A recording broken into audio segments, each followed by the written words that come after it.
మనిషికి మరి ఇంత ఓవర్ యాక్షన్ ఉండకూడదు. ఆగో చూసిండ్రానుల్లా ఈ పిల్లకు పెద్దోళ్ళంటే కనీస గౌరవం కూడా లేదు. షెట్టంత మనిషి మా తిరకాజు హాయ్ వెన్నెల అన్నా కూడా పట్టించుకుంటలేదు. అంత అవసరమా? వెన్నెలా సాయంత్రం షాపింగ్కి వెళ్దామా? అమ్మో మాట్లాడితే ఈమె నోటి ముత్యాలేమో రాలినట్టు సైగలు చేస్తున్నది. ఈ పిల్ల ఈ నడుమ మరీ ఓవర్ చేస్తుంది. ఏమో రక్షణ చేస్తున్నాక నీ ఉప్పు తిన్నానా నీ పప్పు తిన్నానా నేను నీ జోలికి వచ్చిన్నా ఏమో వట్టిగా నా జోలికి వస్తున్నా. వాళ్ళు షాపింగ్ కోదాం వెన్నెలా వస్తావా అని అడిగిన్లు. నేను రాను అని చెప్పిన మధ్యన నీకేమైతున్నది? వట్టిగా నన్ను మాట్లాడిస్తున్నా. చెప్పిన దానివి నోట్తో చెప్పొచ్చు కదా, ఏదో మాటలు రాని దాని లెక్కన సైగలు ఎందుకు చేసుడు? అరే నేను మెసేజ్ చేసి చెప్తా అన్నా, మెసేజ్ చేసిన పక్కనున్నోళ్ళకి కూడా మెసేజ్ చేసుడు ఎందుకో, మాట్లాడి చెప్పొచ్చు కదా. ఇంకో వాళ్ళకే కాదు నీకు కూడా మెసేజ్ చేస్తా, కావాలంటే చూసుకో. వట్టిగా నన్ను మాట్లాడి చెప్తున్నా. ఎందుకమ్మా మాట్లాడితే ఏమన్నా బిల్లు వస్తుందా?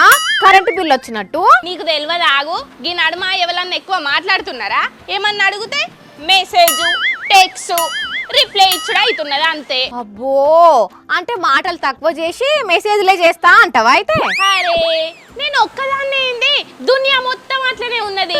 ప్రపంచంలో ఉన్న మనుషులు రోజుకు 300 పదాలు మాట్లాడు తక్కువ చేసిండ్రాట తెలుసా? మరి మాట్లాడకపోతే ఎట్లా నడుస్తుంది? మాటలకు బదులుగానే ఇగో ఫోన్లా మెసేజ్లు చేస్తున్నారు. ఏం లేదన్నా 1,00,000 పదాలు తక్కువ చేసి మాట్లాడుతున్నారట ఒక్కో మనిషి. తెలుసా నీకు? నువ్వేమో మాట్లాడు అని అంటున్నావు. ఏమన్నుంటే మెసేజ్ చేయి, రిప్లై ఇస్తా. ఈ ముచ్చట ఎవరు చెప్పిర్రు నీకు? చింతకింది చిన్నమ్మ చెప్పింది. ఆమె వాళ్ళు మీ మేనత్త. మేనత్త అంటే నెలలో పుట్టిన అత్త. జోకులయ్యకు. మాట్లాడియకంటే ఎందుకు మాట్లాడిస్తున్నావు? అరే నువ్వు అమెరికాలో ఉన్న మిజోరీ కాన్సన్ సిటీ యూనివర్సిటీ పరిశోధకుల కంటే గొప్పదానివా? వాళ్ళెవలు, వాళ్ళేం చేసిర్రు? అబ్బా చెప్తాగిగా ఎటు చేసినట్టు మాట్లాడిస్తున్నావు కదా. అందరికి చెప్పనీకే ఈ మెసేజ్. ఇగో వాళ్ళు నోటి మాట కరువయి అన్ని టెక్స్ట్ మెసేజ్ల రూపకంలోనే వచ్చినాయి అన్న దాని మీద 2,000 మందిని తీసుకొని 14 ఏళ్ళు పరిశోధన చేసిండ్రట. అప్పుడు తేలిందట మనుషులు రోజుకు 300 పదాలు తక్కువ మాట్లాడుతున్నారు మెసేజ్లు చేయబట్టి అని. ఓహో గా సర్వేనా? అంటే నువ్వు చదివినవా అక్క? చదివినా, నువ్వే పూర్తిగా చదివినట్టు లేవు. ఎందుకక్క?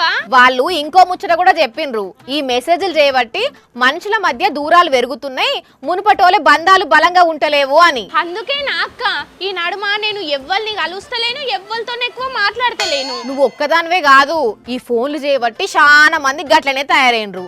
గెట్ టుగెదర్ పార్టీలకు పోయి అందరు కలిసిన కాడ కూడా ఫోన్లే పట్టుకొని ఉంటుర్రట. ఏదైనా తప్పదు అనుకుంటే తప్ప మాట్లాడతలేరట ఎక్కువ. వామ్మో ఇట్లనే ఉంటే ఆఖరికి ఒంటరిగా బతుకుడు అవుతుంది కావచ్చు. అందుకే అర్జెంటుగా ఈ ఫోన్ అన్న పక్కన పెడదాం, లేదంటే దీన్ని తక్కువనన్నా వాడతా నేను. అదే మంచిది. కానీ చూసిండ్రా పబ్లిక్ ఫోన్లకు అలవాటు పడితే మనుషులకు మనుషులే కానరాకుండా అవుతుర్రట. అందుకే మనుషులు కనిపెట్టిన ఫోన్లకు కాదు, ముందు మనుషులకు టైం ఇచ్చుడు అలవాటు చేసుకోండ్రి, అన్నిటికీ మంచిది.